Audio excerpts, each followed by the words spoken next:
Bill Pito along with Wally Zerbiak. All right, we know that during the preseason you have a lot of experimentation going on, but note this five that keyed the comeback. Quickley at point guard, RJ and Knox together on the floor with Toppin and Mitch. Yeah. Which we haven't seen, and it really was effective tonight. Yeah, and it was a really young team. Obi Toppin at 22, he was the oldest guy on the floor, and he's one of the Knicks rookies this season.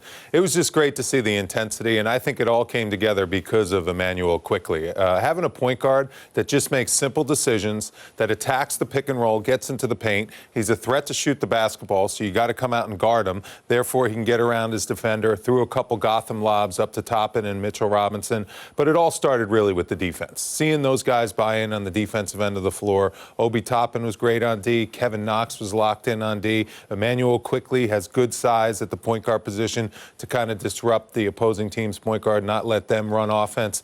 That was a tremendous fourth quarter, and that was a big-time comeback. And you never feel bad for winning, Bill, even if it's in the preseason. And look who is joining us from his home studio. Alan Hahn, looking good tonight, pal. What's happening? What's up, boys? This is the best commute I've ever had. You picked a nice night not to have to worry about a commute. It's a nice night not to have to worry about a commute, too.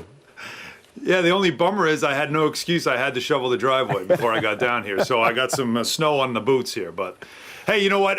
Wally, I agree with you. And one thing we saw from Immanuel Quickley, and it is something that he actually said coming in after he was drafted, that he sees himself as a point guard. And John Calipari talks about some players that he'll end up playing out of position at his in his program just based on need. And so you never really saw Quickley play the point, but he said that's what he sees himself as. So when he got that opportunity tonight to play there, you saw somebody that was looking to be more of a facilitator. And defensively, what you also saw is that the Cavs could go under on Elfrid Payton. They could go under on Dennis Smith, but you had to respect Quickley as a shooter.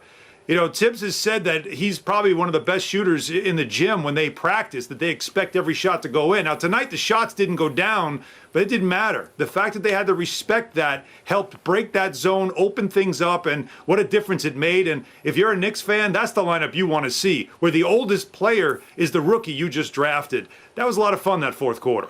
You know, the Knicks, as Alan just alluded to, they overcome the poor shooting again. 8 of 34 from downtown. 3 preseason games so far. The Knicks are shooting 22% from downtown. The number is 21 out of 90 from 3. But they were able to overcome it. As Alan just talked about, Quickley did a great job of we haven't seen this all preseason, running the offense and setting things up. Just keep it simple. That's what Tom Thibodeau wants his point guard to do. The defense is always going to be there. We're seeing guys really buy in on that defensive end of the floor. Offensively, just make smart, simple plays. Immanuel Quickley does a great job of reading his defender. That's the most important thing a basketball player can do.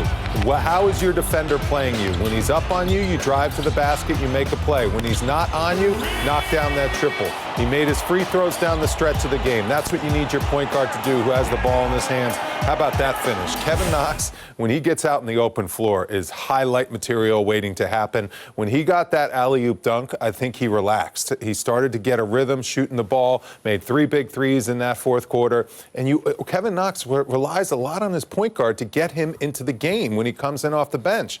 And certain times, other guys are turning the ball over. They're not executing the offense, so Kevin Knox can't get into a rhythm. Immanuel Quickley, when he was in that game, he ran the offense. He got the ball into the hot players' hands. Kevin Knox was a flamethrower in that fourth quarter. And, Alan, it was interesting to see Knox playing with R.J. Barrett in the fourth quarter.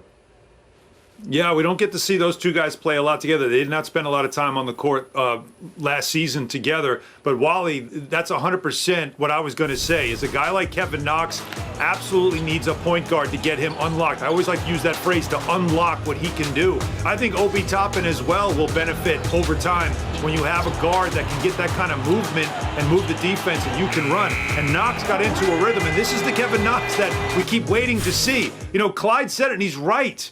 You know, by now. This is year 3. It's time now to start taking that step and show everybody why the Knicks drafted you in the top 10. Start showing the progression now that you've got 2 years under your belt. And these are the types of performances you want to see. Defensively, of course, he still has a lot to work on, but we know he's got length. When he gets into a rhythm, he can make shots. And this was an important time for him in this preseason to show Tom Thibodeau, yeah, you want to keep me in this rotation because I can do something like this. All right, Frank Ntilikina out with a sore Achilles. Alec Burks not with the team because of personal reasons. Austin Rivers out with a sore groin. Immanuel Quickley got the minutes at the point guard because maybe the Knicks are a little bit short-handed, and he really made the most of it. And that might be the biggest takeaway from tonight.